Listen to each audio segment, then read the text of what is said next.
Hello everyone, good evening. This is going to be a lecture on biochemistry, a topic from biochemistry which is enzymes, जो आप देख सकते हो.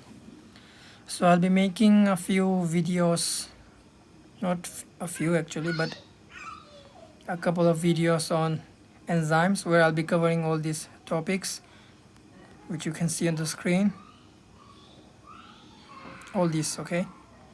Definition, mechanism, active site, holoenzyme, all these things, okay? So in this lecture, I'll cover the first topic, definition and chemical nature. So let's start. First of all, what are enzymes? Enzymes are biocatalysts. Biocatalysts matlab, what the heck is this? Biocatalysts, from the word itself, from the name itself, we can find two things. We can break it into two parts, bio and catalyst. Bio means something related to biology, living, right? So bio means it's derived from some living tissue. And catalyst is something that increases the rate of a reaction, the rate of a chemical reaction. It increases the speed of a chemical reaction and it does not get used up in the reaction, in the process, okay? So enzymes are substances which are derived from living tissues and they increase the speed of chemical reactions which occur in the living body, okay? And आप सबको पता होगा कि human body में बहुत सारे chemical reactions होते हैं, metabolism, okay? Second point, they do not get consumed in the process, ठीक है? मतलब कोई रिएक्शन जो होता है ह्यूमन बॉडी में, ऑलमोस्ट सारे metabolic reactions are catalysed by enzymes. मतलब अगर एंजाइम्स नहीं होंगे तो ह्यूमन बीइंग ज़िंदा ही नहीं रह पाएगा, ठीक है? क्योंकि एंजाइम्स जो है रिएक्शन को जल्दी जल्दी करा लेते हैं, ठीक है? तो एंजाइम्स जो होते हैं they increase the speed of a reaction और रिएक्शन में पार्टिसिपेट करते हैं, ठीक है? And then after the reaction is complete, product जब बन जाता है तब एंजाइम्स फ्री हो जाते हैं, ठीक है? And then they catalyse another reaction. मतलब रिएक्शन होने के बाद वो ख़त्म नहीं हो जाते, ठीक है? फिर से वापस फ्री होके रिलीज़ हो जाते हैं, ठीक है? इसका मतलब होता है दोनों का. ये सेकेंड पॉइंट. थर्ड पॉइंट ये एंजाइम का केमिकल नेचर के बारे में बताता है. केमिकल नेचर मतलब एंजाइम्स क्या होते हैं? कार्बोहाइड्रेट्स होते हैं या फिर फैट्स या फिर प्रोटीन्स या फिर न्यूक्लिक एसिड्स, क्या होते हैं? एंजाइम्स मोस्टली प्रोटीन्स होते हैं, ठीक है? मोस्टली बोल रहा हूँ मैं यहाँ पे, सारे नहीं होते, ठीक है? क्योंकि यहाँ पे एक्सेप्शन होता है जो कि राइबोजाइम्स. राइबोजाइम्स मतलब वो आरएनए होते हैं. ये एंजाइम्स ही है लेकिन इनका केमिकल नेचर आरएनए होता है, ठीक है? और आपको पता होगा आरएनए जो होता है वो न्यूक्लियोटाइड से बनता है. किससे बनता है? न्यूक्लियोटाइड्स. एंड न्यूक्लियोटाइड्स में क्या चीज़ें होते हैं? न्यूक्लियोटाइड्स में आपका शुगर होता है प्लस नाइट्रोजनस बेस मतलब प्यूरिन या फिर पिरिमिडिन, और क्या होता है? फॉस्फेट ग्रुप, ठीक है? ये तीनों मिलके आपका न्यूक्लियोटाइड बनाता है. और ये न्यूक्लियोटाइड्स क्या बनाते हैं? RNA and DNA. इन दोनों को हम क्या बोलते हैं? न्यूक्लिक एसिड्स, ठीक है? और ये जो आरएनए वाला एंजाइम जो होता है उसको राइबोजाइम बोलते हैं, ठीक है?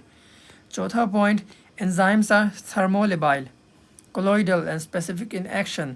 थर्मोलेबाइल मतलब ये टेम्परेचर से ख़राब हो सकते हैं, मतलब हीट से ख़राब हो सकते हैं, ठीक है? मतलब एक रेंज होता है, ठीक है? एंजाइम का फंक्शन, एंजाइम जो फंक्शन करते हैं ना, काम करते हैं, उनका एक टेम्परेचर रेंज होता है, इस बीच में ये काम कर पाते हैं. अगर आप उससे ज़्यादा if we the temperature is beyond the upper limit, एक अपर लिमिट होता है, ठीक है? जो अराउंड 40 to 45 हम आगे देखेंगे, ठीक है? ऐसा कुछ होता है. इससे ज़्यादा दे देंगे, हीट दे देंगे तो एंजाइम ख़राब हो जाता है. एंजाइम ख़राब हो जाता है मतलब क्या होता है? एंजाइम तो प्रोटीन्स होते हैं ना, एंड प्रोटीन्स के पास 4 स्ट्रक्चर्स हो सकते हैं.